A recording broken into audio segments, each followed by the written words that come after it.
and I request you to revise the lesson again and again, and if you have any questions, send me in the comment box. This is the lesson number 8, open on page number 68.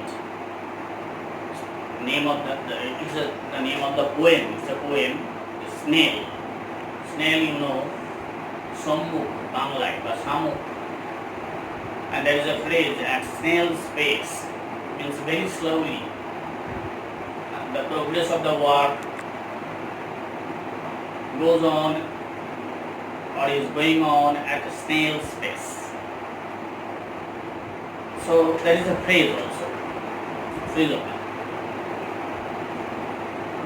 William Cowper, who was born in 1731 and died in 1800, wrote this poem, The Snail.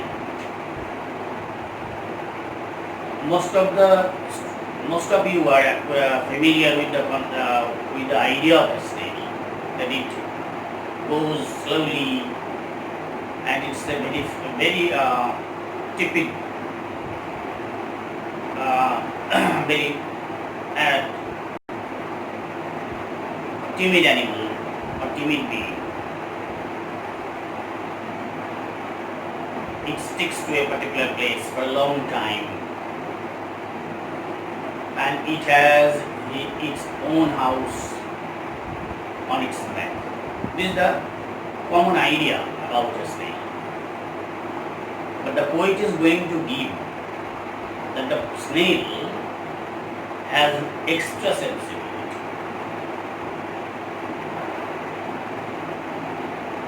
Now the poem takes us into the private world of a snail, where it is seen to lead a self-sufficient life. We are allowed to observe in minute detail the small yet self-controlled world in which a snail lives. The snail lives in a safe and secure world. And the poem is written in iambic tetrameter. I will give you the rhyme scheme later. Now I am going to read the poem. Open at page number 62. To glass or leaf or to grass or leaf or fruit or wall, the snail sticks close nor fears to fall, as if he blew their house and all together. So, read the poem carefully and see that there is an end line. The first three lines has end line. The first three lines has end line.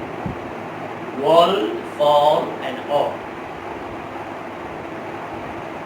And it shows that how the snail sticks to a grass, leaf, fruit or wall. The first three things belongs to the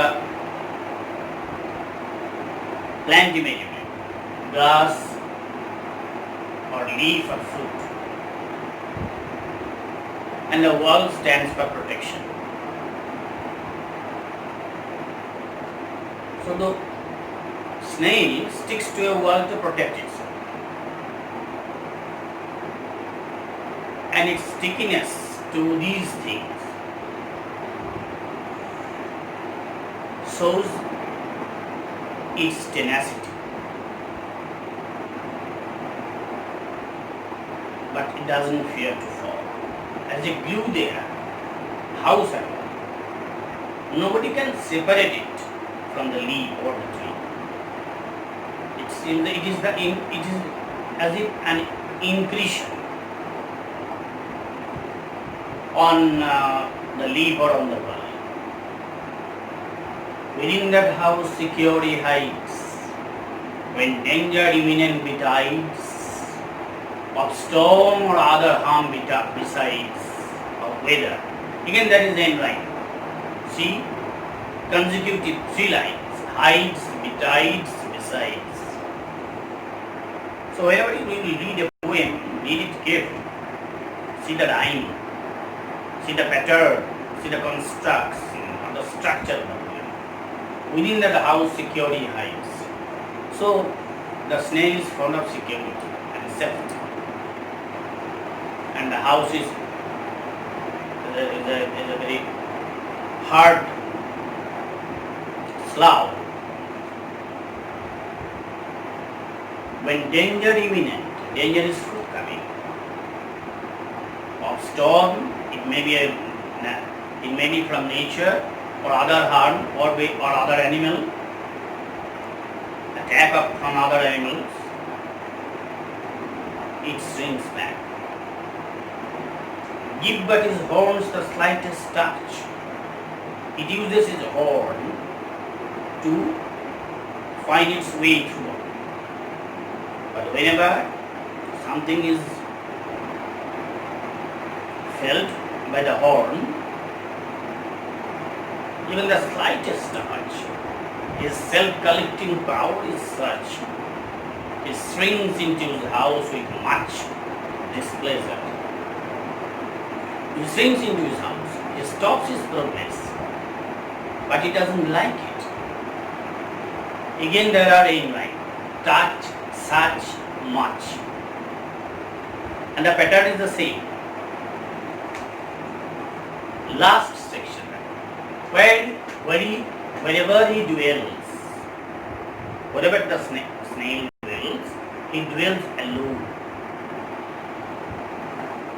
He lives a life of hermitage. Except himself has Chatusna. So he leads the life of a hermit, sage-like life.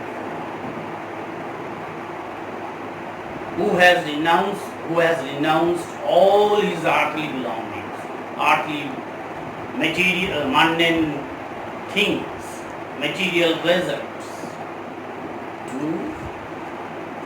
live a self-contained life, a life of self-containment, well satisfied to his own whole treasure.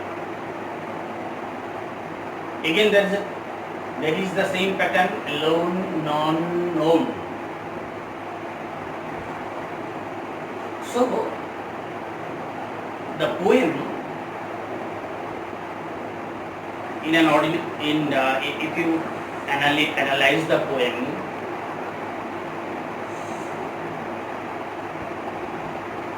or tries to paraphrase it, you will see that it is just like the life.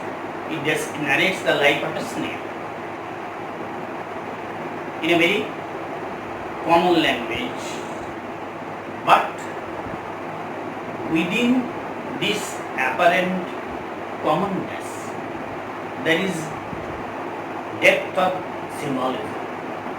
Symbolically, it is the symbolic of the individuality of the poet himself.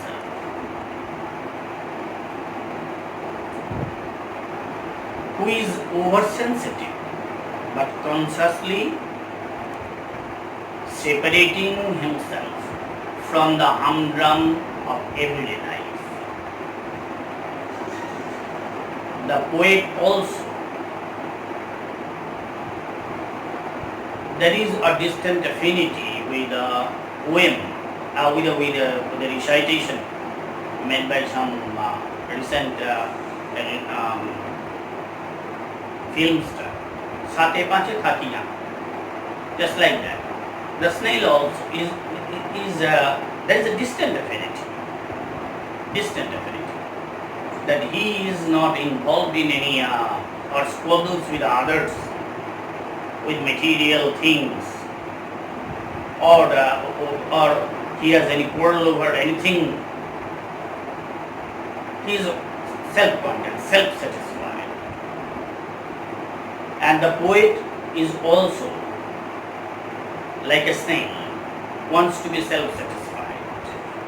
Though his sensitivity, he feels the same sensitivity like that of the snail. But he does not like the trouble raging outside. And whenever any trouble comes, it shrinks back. It may be interpreted that the intellectual or the brilliant so-called intellectual people, they are fond of their own pleasure or own selfishness. They want that the balance of the society remains the same. Whatever happens outside, they don't bother about it. They want their reward, they want their luxurious life uninterrupted by any movements or agitations. It may be interpreted, there may be a sarcasm, there may be a banter. I don't know, but at least this poem clearly indicates the poet's sensibility and his detachment from the mundane world. But before finishing my perhaps the last lecture, I want to make you familiar with the rhyme scheme. If we take the first line as A, the second line will be A, third line will be A, and the fourth line will be B. So A, B. The second C, D, B. The third D, B. Fourth E, E. This is the rhyme scheme. It is written in iambic tetrameter. You will learn it later. It's a prosodic, it's a special prosodic form.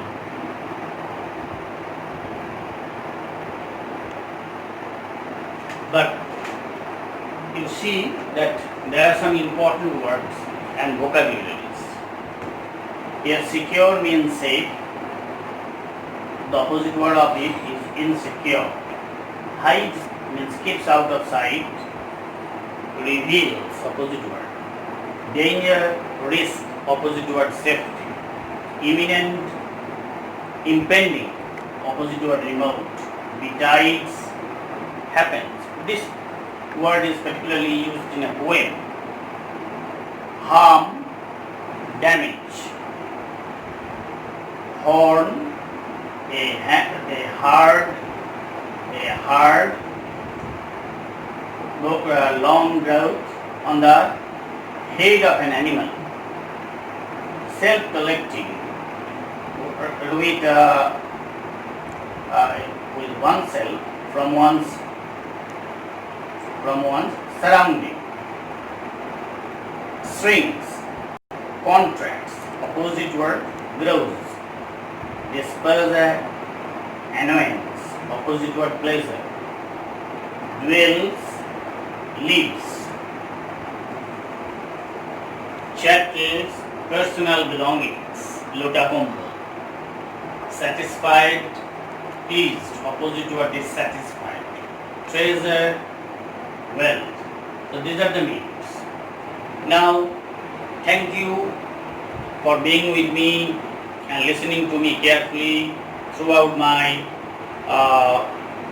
digital class or classes through the smartphone.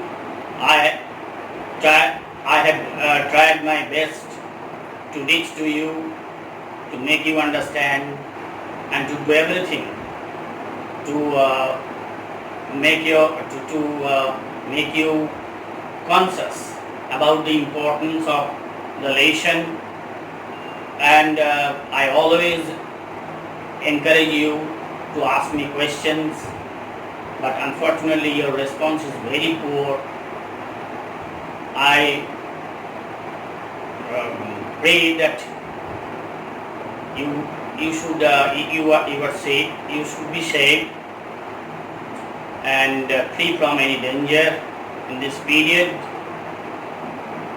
Try very hard, stay home and stay safe. Thank you very much.